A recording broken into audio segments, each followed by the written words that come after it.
Brought to you by WikiVidi Documentaries. 1988 NBA Finals. The 1988 NBA Finals was the championship round of the National Basketball Association's 1987-88 season, and the culmination of the season's playoffs. The Western Conference champion Los Angeles Lakers defeated the Eastern Conference champion Detroit Pistons 4-3.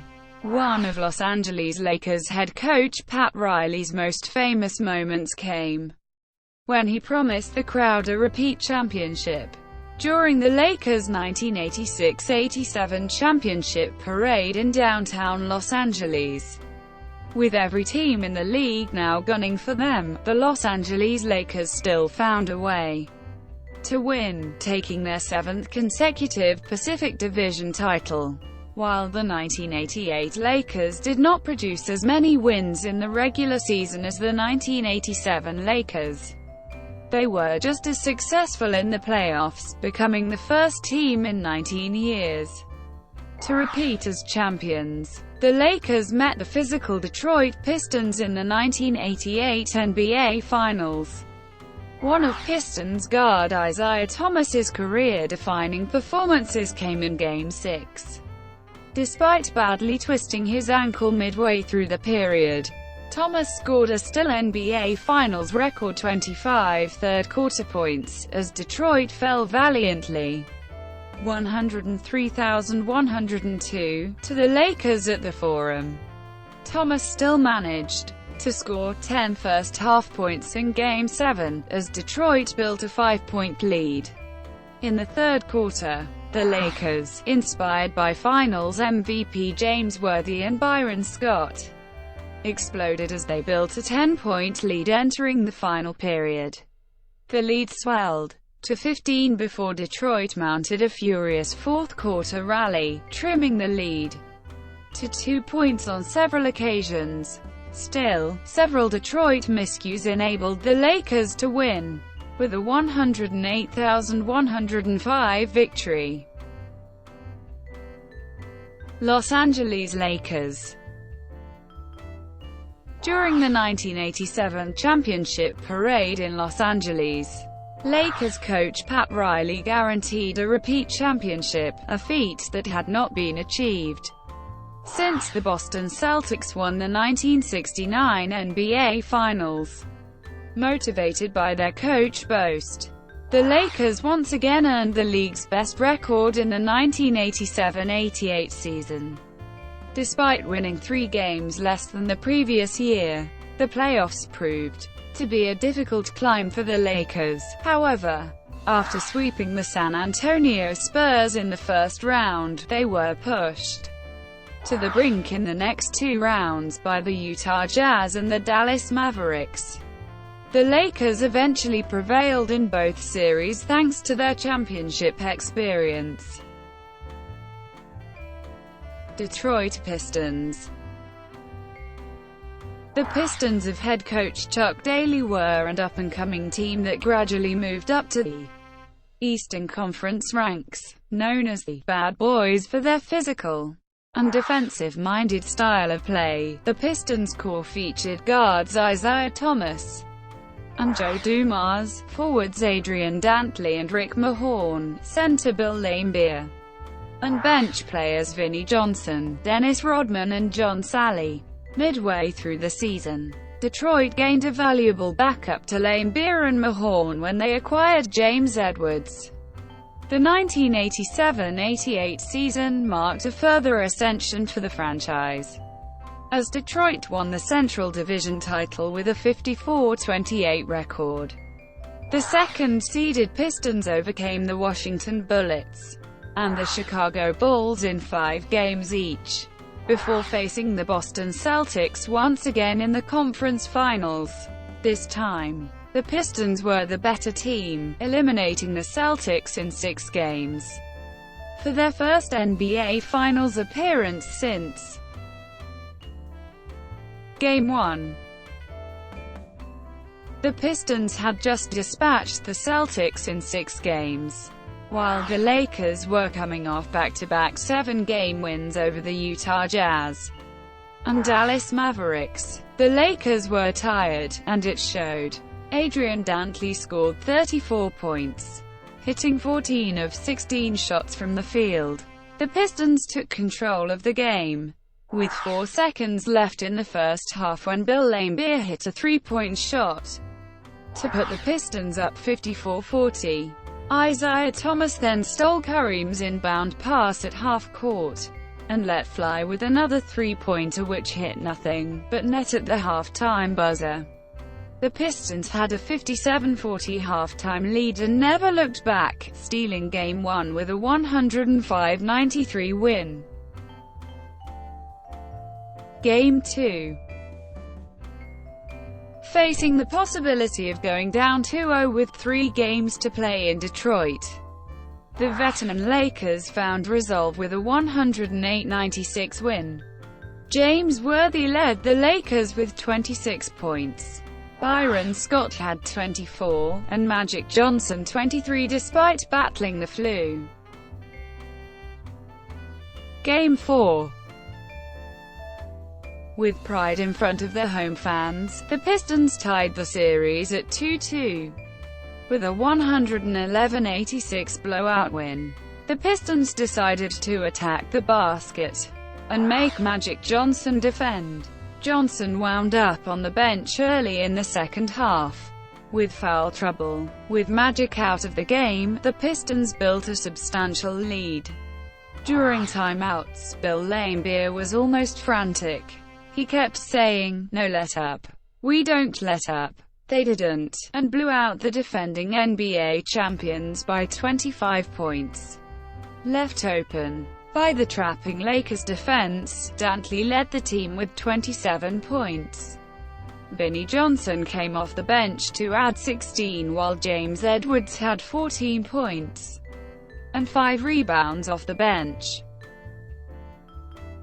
Game 5. The Pistons' 104-94 victory was a perfect farewell to the Pontiac Silverdome. Bill Laimbeer told Joe Dumars with a minute left in the game to "Look around and enjoy this, because you'll never see anything like it again." He went on to say, 41,000 people waving towels and standing.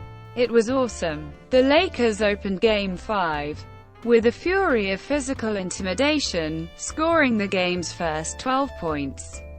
But that approach soon backfired, as the Laker big men got into foul trouble. Dantley played a major role in the turnaround, scoring 25 points, 19 of them in the first half, to rally the Pistons to a 59-50 halftime lead. Vinnie Johnson added 12 of his 16 points in the first half to keep Detroit moving. Joe Dumars added 19 points on 9 of 13 shooting to send the Pistons back to Los Angeles, one win away from their first NBA title. Games 3, 4, and 5 were the last NBA Finals games to be contested in a domed stadium built primarily for football until the 1999 NBA Finals, in which Games 1 and 2 were played at the Alamodome in San Antonio. The Pistons left the Pontiac Silverdome after the 1987-88 season and moved into the Palace of Auburn Hills for the 1988-89 NBA season. Game 6. This game turned out to be a classic confrontation between a team hungry for their first title and a veteran team on a mission with their backs to the wall. The Lakers led 56-48 in the third quarter when Isiah Thomas suddenly began a classic performance. He scored his team's next 14 points, hitting 2 free throws, a driving layup, 4 jump shots, and a running bank shot. With a little less than 5 minutes left in the period, and the score 70-64 Lakers, Thomas rolled his right ankle while passing off to Joe Dumars for a basket. Thomas tried to run up court, but collapsed while the Lakers scored again. Despite a severe sprain, Thomas returned to the game with 3:44 left and the Lakers up 74-66.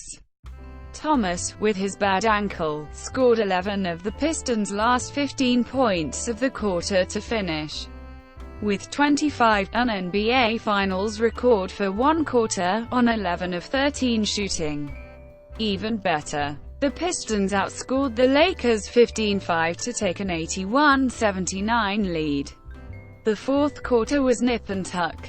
With 1:17 left, Thomas, sore ankle and all, hit a baseline jumper for his 42nd and 43rd points to give the Pistons a 199 lead.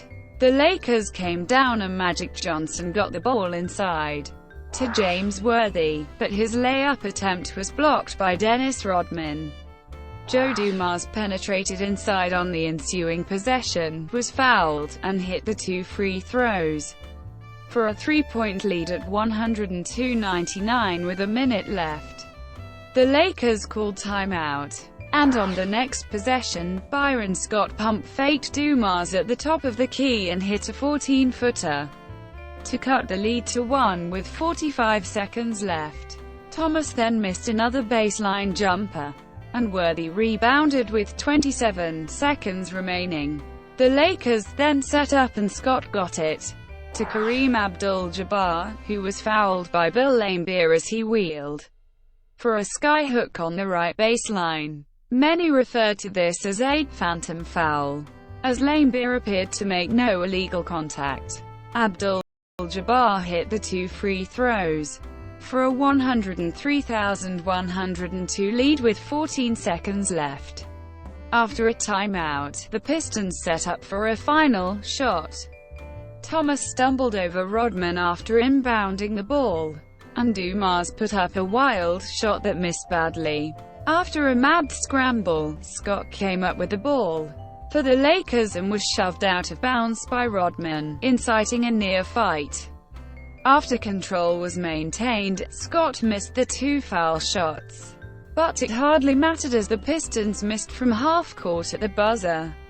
Thomas would end up with 43 points and 8 assists in a heroic performance. Game 7. This was the first Game 7 since the NBA adopted the 2-3-2 format and first overall since. In the final game, Thomas's ankle was still sore, as evidenced by his limping badly in warm-ups. He did manage to play the first half, scoring 10 points and leading the Pistons to a 52-47 halftime lead. But the delay between halves caused the ankle to stiffen, and Thomas played little in the second half. With Isiah on the bench, the Lakers turned the halftime deficit into a 90-75 lead early in the fourth quarter. A key factor was Laker guard Michael Cooper. He had been mired in a terrible shooting slump all series, but suddenly caught fire, hitting 3 three-point baskets. Chuck Daly then went to a faster lineup with Dennis Rodman, John Salley, Joe Dumars, and Vinnie Johnson that created matchup problems for the Lakers and enabled the Pistons to score at a torrid pace. With 3:54 left, Salley canned 2 free throws to cut the Laker lead to 98-92, sending the Forum fans into a panic. With 1:17 left, Dumars hit a jump shot to cut the lead to 102,100. Magic Johnson then hit a free throw after a Rodman foul to put the Lakers up by 3. After the two teams exchanged turnovers, Rodman took an ill-advised jumper with 40 seconds left. Byron Scott rebounded and was fouled. His 2 free throws pushed the lead to 105,100.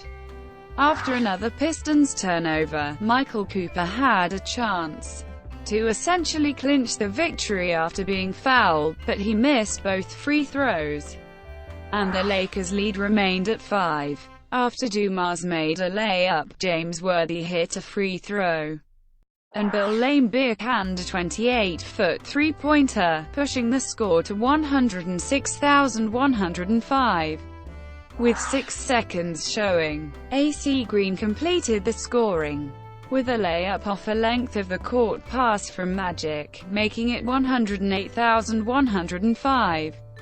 Laimbeer made a long desperate pass to Thomas, who caught the ball trying to shoot to 3 to send the game to overtime, but Thomas was knocked to the floor and lost the ball, and time ran out. Fans were already beginning to storm onto the floor even though time had not expired, but the officials ignored this. Pat Riley and the Laker players hurried back to their dressing room as the players and coaches on both teams were pummeled by the storming fans. Worthy racked up a monster triple-double, 36 points, 16 rebounds and 10 assists. It would prove to be the only triple-double in Worthy's Hall of Fame career. For that, and his earlier efforts in the series, he was named the Finals MVP, cementing his nickname.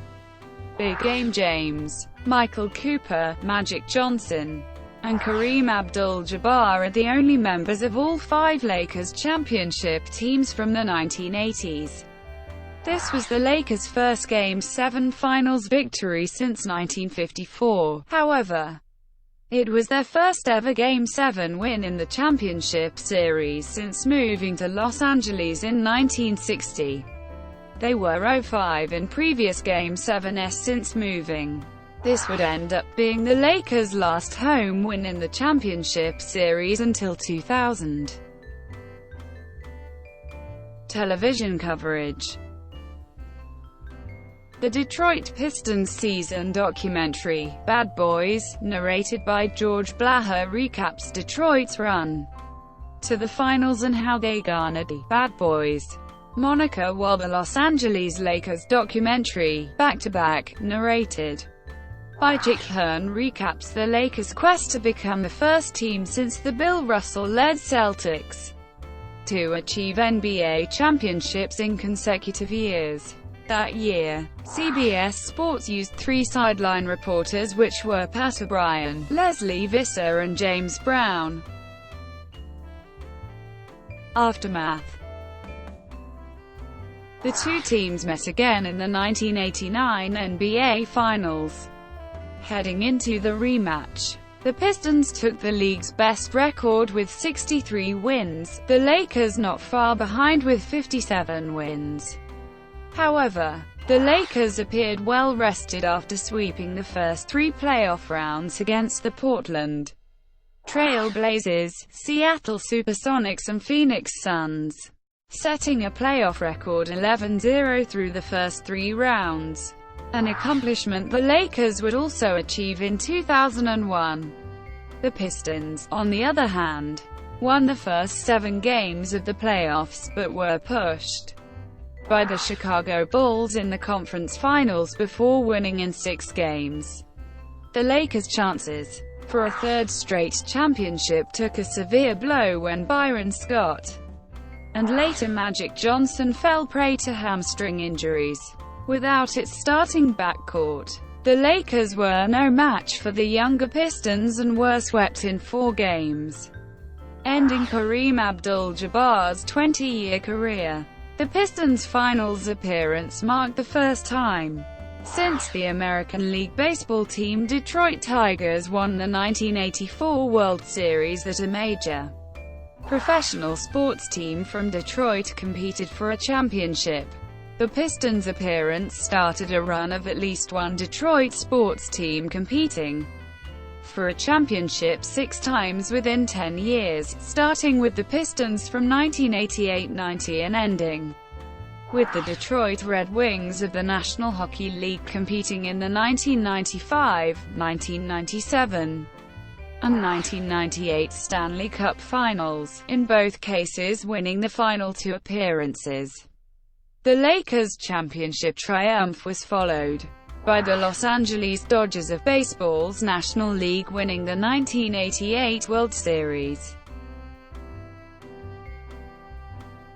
Thank you for watching. Brought to you by WikiVidi Documentaries. Please like and subscribe below.